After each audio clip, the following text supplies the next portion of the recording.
أنا زي ما وعدتك اللي أنا أبقى معاكي خطوة بخطوة أثناء حملك، وأوصل بيكي لبر الأمان حتى من قبل الحمل. فأنا بقولك كمان اللي أنا معاكي من ساعة بلوغك، من قبل حتى لما تفكري في الجواز. عايزة أفهمك جسمك، يعني في كل لحظة بتمر فيها وكل مرحلة بتعدي عليها. يعني أول حاجة بعد البلوغ اللي هي الدورة الشهرية، عايزة أفهمك جسمك أيام الدورة الشهرية بالظبط، عشان ما تفتكريش إن الدورة الشهرية بس وجع وتعب. لا يا حبيبتي، دي رسالة جسمك بيبعتها كل شهر عشان يقولك جسمك ده اللي هو قابل إن هو بعد كده يحصل في الحمل. تعالي أقولك إزاي من أول يوم في الدورة لحد يوم التبويض، وهتعرفي حاجات كتير محدش قالها لك قبل كده. هنبدأ. يعني إيه الدورة الشهرية؟ الدورة الشهرية دي سلسلة من التغيرات الطبيعية اللي بتحدث في الجهاز التناسلي للمرأة بهدف تحضير جسمها للحمل.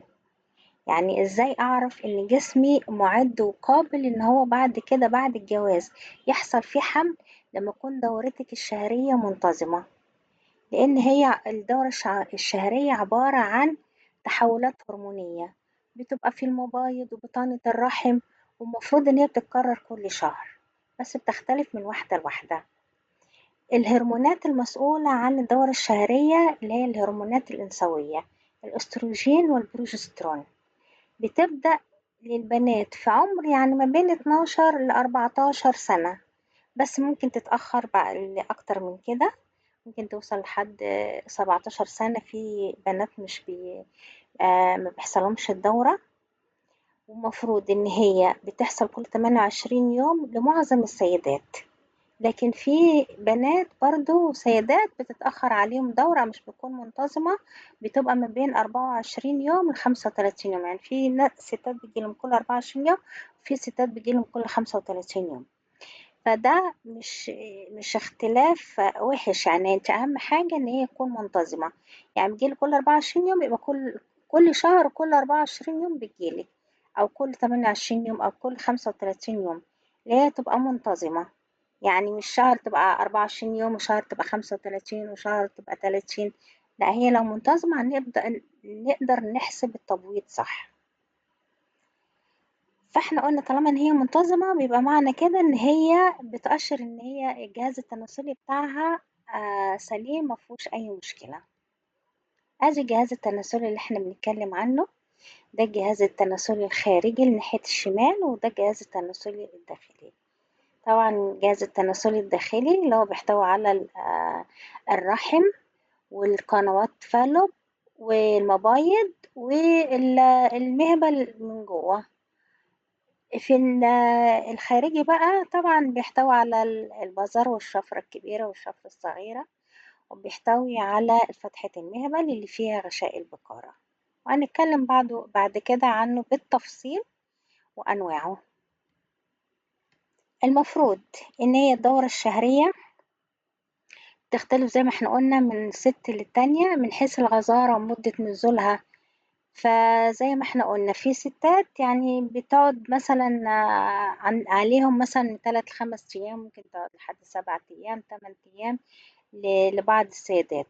بس أهم حاجة اللي بيشترط عشان خاطر الدورة الشهرية تكون طبيعية، بتبقى هي يعني منتظمة مع كل شهر بتجيلها عدد الأيام دي، وما يكونش الدم كتير قوي. وهنتكلم برضو عن طبيعة دم نزول الدورة بعد كده.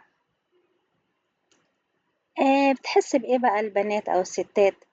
يعني مش كله، يعني في بعضهم الأعراض دي بتحصل لبعض السيدات، وفي ما بيحسوش بحاجة يعني.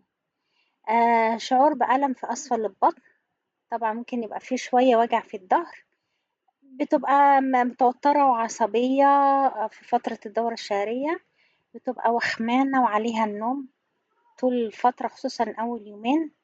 في ستات بيظهر عليهم أو بنات بيظهر عليهم حب الشباب، أو في حبوب بتظهر في الوجه، ممكن قبل ما الدورة تحصل بيومين أو بيوم، أو ممكن أثناء الدورة.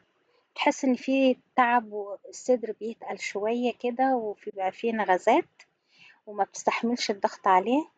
في ستات بيحصل لهم اضطرابات في الجهاز الهضمي يعني زي إسهال أو إمساك، برضو في بيحصل لهم وجع في الراس، صداع، وفي اللي بيحصل لهم انتفاخ. ده كلها حاجات طبيعية جدا لو هي ما زادتش عن الحد وأدت إن هي تعطل الست أو البنت عن اللايف ستايل بتاعها. حساب الدورة الشهرية بقى، عشان نقدر نحسب الدورة الشهرية دي برضه يبقى فيها فيديوهات بعد كده كتيرة جدا، إن هي بتنقسم لثلاث مراحل هنتكلم عنهم بالتفصيل بعد كده. آه، هي معنى إن هي الدورة الشهرية اللي هو الرحم بيستعد كل، يعني همثلها لك كده بمثل خفيف قوي. الرحم كل شهر بيستعد اللي هو يستقبل ضيف عزيز جدا من ساعة ما تبدأ البنت إن هي تبلغ. إن الطفل العزيز ده، يعني تخيلي نفسك كده اللي انت عاملة عزومة لشخص عزيز قوي قوي عندك، وعاملة له بقى المحمر ومشمر وكل الأكل اللي هو بيحبه، وحضرتيه وجهزتيه وتعبتي فيه، وجه ساعة العزومة دي الشخص ده ما جاش. ايه اللي بتعمليه؟ من كتر زعلك طبعا بتقومي ماسكة الأكل كله رمياه في الزبالة، أو بتتبرعي بيه لأي حد أو كده. ده اللي بيحصل لبطانة الرحم لما بيبدأ إن هو بتنمو بطانة الرحم عشان تستقبل كل شهر. المفروض إن هي تستقبل ضيف عزيز اللي هو الجنين، وبيحصل إن البويضة ما يحصلهاش تلقيح، فالبطانة بتقوم تنسلخ. ده كل الدم اللي كون اللي اتبنى الفترة دي كلها بيبدأ ينسلخ ويبدأ يخرج من فتحة المهبل. وهي دي بالظبط الدورة الشهرية اللي بتحصل. زي ما احنا قلنا هي بتنقسم لثلاث مراحل. مرحلة الحيض اللي هي بتحصل فيها بينزل فيها الدم، وبينزل فيها زي ما قلنا بينسلخ الجدار بتاع الرحم وبينزل. في كمان المرحلة التانية طبعا دي فيها هرمونات برضه هنتكلم عليها بالتفصيل بعد كده. أنا بعرفك بس المرحلة اللي بيحصل، لكن هتكلم في كل حاجة بالتفصيل بعد كده. آه، تاني حاجة اللي هي المرحلة الجرابية، اللي هي المفروض بتبقى من يوم السابع لليوم ال14، بيرتفع فيها هرمون الأستروجين، وهو اللي بيعمل البطانة بتاعة الرحم دي، بيزود سمكتها عشان خاطر إيه تقدر تستقبل المشيمة وتستقبل الجنين. المرحلة الثالثة اللي هي مرحلة الإباضة، اللي هي بتحدث في مرحلة الإباضة في حوالي من يوم ال14 من الدورة الشهرية.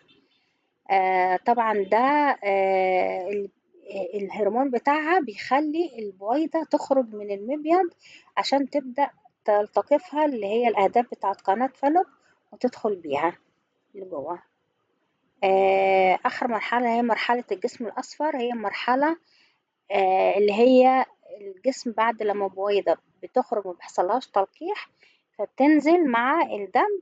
والجسم الأصفر ده اللي هو المفروض إن هو لو في حمل، هو ده اللي بيعمل الهرمون اللي بيسبب اللي هي المشيمة إن هي تنغرس في الرحم. دي اللي هي الدورة الشهرية العادية زي ما قلت لك الصفات بتاعتها. لكن لو حصل أي حاجة من الحاجات اللي أنا أقول عليها دي يبقى لازم مراجعة الطبيب. يعني كل اللي أنا الصفات اللي قلت لك عليها قبل كده دي طبيعية. لكن إمتى بقى يجب عليك مراجعة الطبيب؟ لو شعرت في تغير في الدورة الشهرية، مثلا ده دفء الدم أكتر من المعتاد أو أقل من المعتاد، بتزيد قوي لدرجة إن بتغيري الدايبر بتاع كل ساعة، قعدت أكتر من 7 أيام، ده طبعا يبقى نزيف وبيؤدي إن هو بيحصل مشاكل للست. لو هي انقطعت الدورة الشهرية أكتر من 90 يوم ومفيش حمل، يعني قعدت 3 شهور ما تجيش الدورة مش مفيش حمل، من غير حمل يعني. لو في وجع جامد قوي قوي، لو في شعور بالمرض فجأة بعد استخدام السدادات القطنية، يعني احنا تقريبا هنا في مصر مفيش منها قوي، يعني كل اللي بيستخدموا الدايبر. تمام. بالنسبة للستات لو هو دورة ما نزلتش بعد ما وقفت الحبوب منع الحمل وما كانش فيه حمل، آم، ده ان انا كلمت فيه وشرحته، بس هشرحه بالتفصيل بعد كده. دي الدورة الشهرية اللي هي دور الإباضة اللي فوق ده، اللي هي ايه؟ لما بتبدأ تنمو الجراب بتاع الحويصلة بينمو، والإباضة دي بتبقى على اليوم ال14 زي ما احنا شايفين. وبعد كده الجسم الأصفر اللي هو بتاع البويضة، اللي هو الباقي من البويضة، ادينا شايفين البويضة صغيرة جدا تخرج، والباقي بتاع الجراب اللي هي كانت محطوطة فيه هو ده الجسم الأصفر.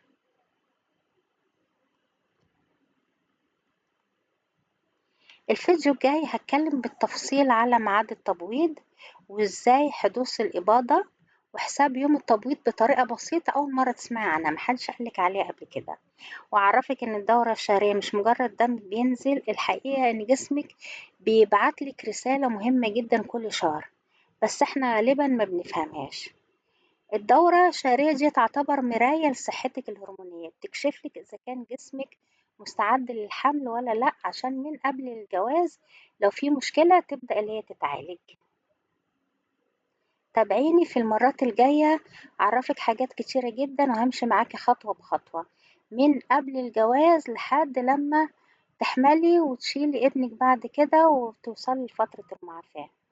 دمتم بخير. كان معاكم دكتورة سحر، دكتوراه تمريض متخصصة في رعاية الأم والطفل.